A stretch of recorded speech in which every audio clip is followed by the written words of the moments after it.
Hello students, welcome to my YouTube channel. आज का हमारा टॉपिक होने वाला है वैरेक्टर डायोड के बारे में। इससे पहले भी डिफरेंट डायोड्स के बारे में हम लोग पढ़ चुके हैं। प्रीवियस लेक्चर में फोटो डायोड के बारे में पढ़ा था। आज एक और नए डायोड जिसको हम वैरेक्टर डायोड के नाम से जानते हैं, इस वैरेक्टर डायोड के बारे में जानेंगे कि ये क्या होता है। तो वैरेक्टर डायोड क्या है और कैसे वर्क करता है और इसकी क्या कैरेक्टरिस्टिक और एप्लीकेशंस हैं, इनके बारे में हम लोग बेसिक डिटेल्स जानेंगे। तो आइए चलते हैं आज के लेक्चर में, जो कि है वैरेक्टर डायोड।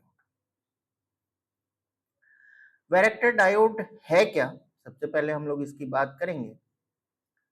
तो ये भी एक reverse biased PN junction diode है। जैसे पीएन जंक्शन डायोड में डिफरेंट केसेस हम लोगों ने पढ़े हैं। कुछ डायोड फॉरवर्ड बायस में काम करते हैं, कुछ डायोड रिवर्स बायस में काम करते हैं। तो सेम वैरेक्टर डायोड भी जो है ये रिवर्स बायस में यूज होने वाला एक डायोड है। क्या खासियत है? तो it utilises the inherent capacitance of the depletion layer. यहाँ पे हम लोग इसको एज अ डिप्लेशन रीजन जो हमारा यहाँ पे फॉर्म हो रहा है, उस डिप्लेशन रीजन के अकॉर्डिंग उसके अंदर इनहेरेंट कंडीशंस में वहाँ जो कैपेसिटेंस फॉर्म हो रहा है उसकी बात यहाँ पे हम लोग करने वाले हैं। तो ये जो डायोड है ये हमारा, और भी इसके कई सारे नाम हैं जिसको हम वेरिकैप और ट्यूनिंग डायोड के नाम से जानते हैं। तो ये जो डायोड है इसको हम वेरिकैप, दो वर्ड से मिलकर बनाया basically, VARI that is variable, और CAP यानी कि कैपेसिटर। तो वेरिकैप यानी कि वेरिएबल कैपेसिटर, और इसी को दूसरा नाम ट्यूनिंग डायोड भी कहा गया है।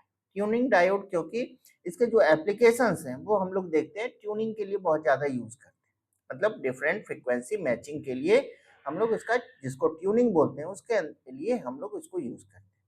तो इसलिए वैरेक्टर डायोड को ट्यूनिंग डायोड के भी नाम से जानते हैं, या इसी का एक दूसरा नाम वेरिकैप भी है, क्योंकि इसको वेरिएबल कैपेसिटर की तरह एज अ यूज किया जा सकता है। तो यहाँ पे अगर हम इसकी बात करें, ये इसका एक कंस्ट्रक्शनल डायग्राम, ये इसका डायग्राम है।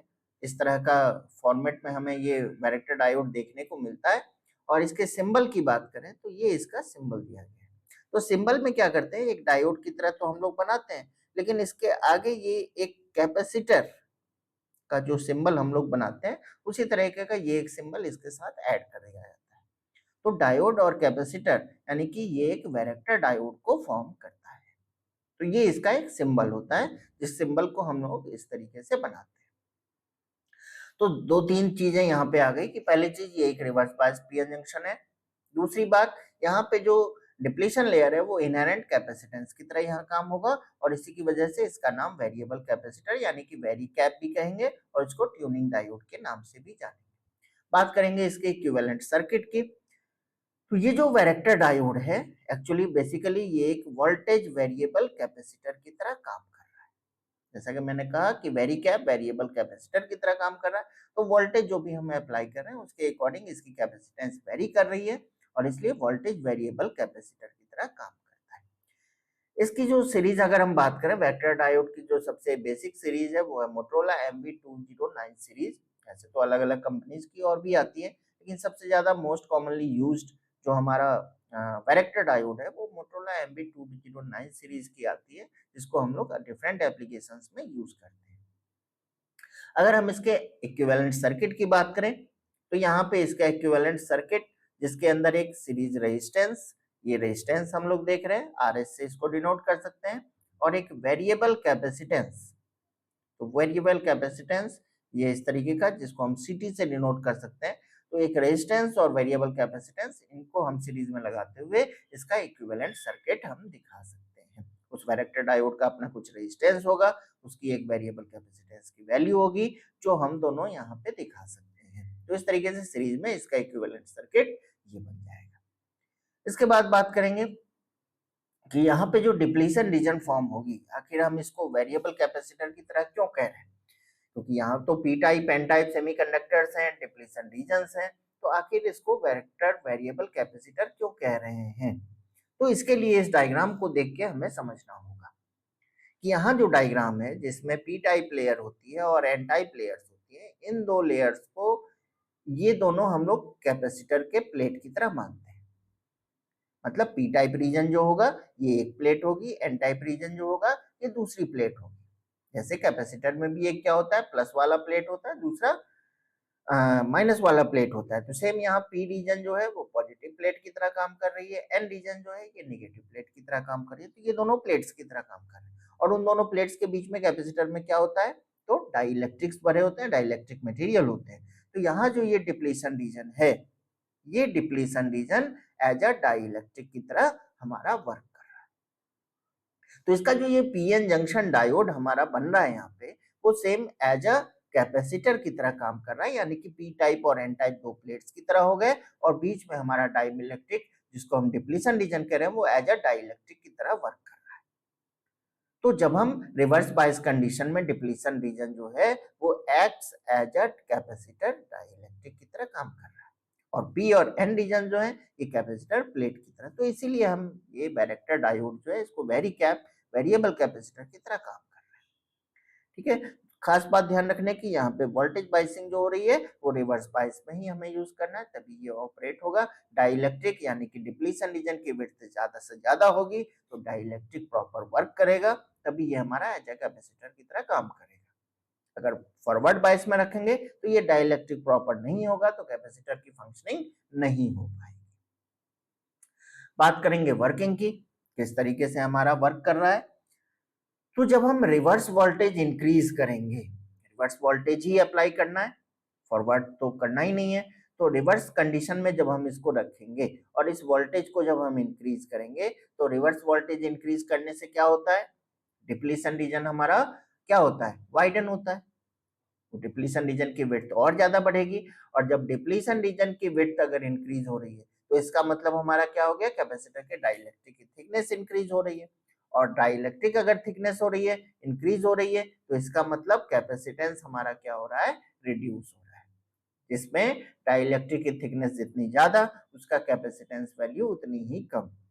तो यहाँ पे भी डिप्लीशन रीजन की विड्थ इंक्रीज हो रही है रिवर्स वोल्टेज इंक्रीज करने से, तो डाइइलेक्ट्रिक की थिकनेस इंक्रीज हो रही है, और डाइइलेक्ट्रिक की थिकनेस इंक्रीज हो रही है तो कैपेसिटेंस क्या होगा, रिड्यूस होगा। दूसरा केस इसी का जस्ट अपोजिट, कि जब हम रिवर्स वोल्टेज को क्या करेंगे, डिक्रीज करेंगे। तो डिक्रीज करेंगे तो क्या होगा, डिप्लीशन रीजन हमारा नैरो होगा, और डिप्लीशन रीजन नैरो होने का मतलब डाइइलेक्ट्रिक थिकनेस डिक्रीज हो रही है, और डाइइलेक्ट्रिक थिकनेस डिक्रीज हो रही है तो कैपेसिटेंस हमारा क्या होगा, इंक्रीज होगा। तो ये इसकी वर्किंग होगी, इस तरीके से ये हमारा काम करेगा। कैरेक्टरिस्टिक्स की बात करेंगे, तो यहाँ पे हम कैरेक्टरिस्टिक जो बना रहे हैं वैरेक्टर डायोड का, ये वोल्टेज जो रिवर्स वोल्टेज हम अप्लाई कर रहे हैं और कैपेसिटेंस हमें कितना मिल रहा है, इन दोनों के बीच में ये ग्राफ शो किया गया है। वाई एक्सिस पे आपका कैपेसिटेंस है, एक्स एक्सिस पे हमारा वोल्टेज है, और इन दोनों के बीच में ग्राफ शो किया गया है, जो कि सेकंड क्वाड्रेंट के अंदर हमें यहाँ देखने को मिल रहा है। तो वी आर यहाँ पे हमें बताया गया है कि वी आर जो है वो रिवर्स वोल्टेज है, सी टी जो है ये डायोड का कैपेसिटेंस है। तो ग्राफ इन्हीं दोनों के बीच में यहाँ पे हमें बन रहा है। हम लोग देख रहे हैं कि जैसे जैसे निगेटिव साइड में हम वोल्टेज बढ़ाते जा रहे हैं, तो निगेटिव साइड में वोल्टेज बढ़ाने पे क्या हो रहा है कि करंट की वैल्यू कम होती जा रही है। सबसे ज्यादा करंट हमें जीरो के कंडीशन में मिल रहा है, लेकिन जैसे जैसे हम -5 वोल्ट, -10 वोल्ट, -15 वोल्ट की तरफ बढ़ते जा रहे हैं, तो ये करंट की वैल्यू सॉरी कैपेसिटेंस की वैल्यू हमारी क्या हो रही है, डिक्रीज होती जा रही है। तो ये कैपेसिटेंस की वैल्यू लगातार कम होते होते होते इस तरीके से जैसे वोल्टेज बढ़ा रहे हैं तो कैपेसिटेंस की वैल्यू हमारी कम होती जा रही है। या हम ऐसे कहें कि जैसे जैसे हम पॉजिटिव की तरफ बढ़ते जा रहे हैं, रिवर्स बायस की वोल्टेज को जैसे जैसे हम जीरो की तरफ लेते जा रहे हैं, तो कैपेसिटेंस की वैल्यू इंक्रीज करती जा रही है। तो वही चीज है कि मोर ज्यादा निगेटिव, अगर निगेटिव वोल्टेज हमारी बढ़ती जा रही है, ज्यादा निगेटिव करते जा रहे हैं, तो कैपेसिटेंस की वैल्यू डिक्रीज हो रही है, जैसा कि अभी हम लोगों ने वर्किंग में देखा था। तो उसी का यहाँ पे कैरेक्टरिस्टिक ग्राफ के अंदर हमें ग्राफ देखने को मिल रहा है। बात करेंगे एप्लीकेशंस की, तो वैरेक्टर डायोड के एप्लीकेशंस डिफरेंट सर्किट्स में होता है। एक बहुत ही बड़ा एप्लीकेशन जिसको हम एज अ ट्यूनिंग सर्किट की तरह यूज करते हैं। ट्यूनिंग सर्किट्स में आपके डिफरेंट ट्यूनर्स लगे होते हैं, आप उसकी मदद से डिफरेंट फ्रीक्वेंसी वाले सिग्नल्स जिसको आप कैच करना चाहते हैं उसके साथ ट्यून कर सकते हैं, या रेडियो फ्रीक्वेंसी वाले सिग्नल्स को आप ट्यून कर सकते हैं। तो ऐसे ट्यूनिंग सर्किट्स के अंदर यूज करते हैं। इलेक्ट्रॉनिक ट्यूनर्स की बात करें तो रेडियो के अंदर होता है, टीवी के अंदर होता है, या कोई भी और इस तरह का कॉमर्शियल रिसीवर्स जो यूज होते हैं उनके अंदर भी ट्यूनर्स यूज होते हैं। और उन ट्यूनर्स में, इलेक्ट्रॉनिक ट्यूनर्स में वैरेक्टर डायोड का खूब यूज होता है। इसी तरह अगर हम बात करें ऑटोमेटिक फ्रीक्वेंसी कंट्रोल डिवाइस, जहाँ पे हमें कुछ पर्टिकुलर फ्रीक्वेंसी पे ही वर्क करना है और उसी ऑटोमेटिक वैल्यू पे हमें फंक्शनिंग करवानी है, तो उन ट्यूनर्स की मदद से, उन ट्यूनिंग सर्किट्स की मदद से हम अपने वैल्यूज को उतने ही पे फिक्स कर सकते हैं और जैसे ट्यून होगा वो फ्रीक्वेंसी कंट्रोलिंग वहां पे होगी। तो ऐसे एप्लीकेशंस में भी हम यूज करते हैं। इसके अलावा adjustable band pass filters, band pass filters जैसा कि हम लोग जानते हैं कि एक पर्टिकुलर रेंज ऑफ फ्रीक्वेंसीज को पास करने के लिए बैंड पास फिल्टर्स को यूज करते हैं। तो इसकी फ्रीक्वेंसी अगर एडजस्ट करनी हो ट्यूनिंग के हिसाब से कि हम इसको इस फ्रीक्वेंसी से इस फ्रीक्वेंसी तक पास करना चाहते हैं और इसका एक लेवल हो, ट्यूनिंग कर सकें कि यहाँ से यहाँ तक के आसपास की सारी वैल्यूज जाए, तो इसके लिए हम यहाँ पे भी वैरेक्टर डायोड का यूज कर सकते हैं। तो ये डिफरेंट एप्लीकेशंस हैं जिसमें वैरेक्टर डायोड का यूज होता है। तो इस तरीके से ये वैरेक्टर डायोड जो कि हमारे लिए काफी यूजफुल, इलेक्ट्रॉनिक्स में काफ़ी यूज़फुल कंपोनेंट है, अलग-अलग एप्लीकेशंस में हम यूज़ कर सकते हैं, तो ये चीज़ हमारी यूज़ होगी। तो आज के लेक्चर के लिए हम इतना ही रखेंगे, मिलते हैं नेक्स्ट लेक्चर में, थैंक यू।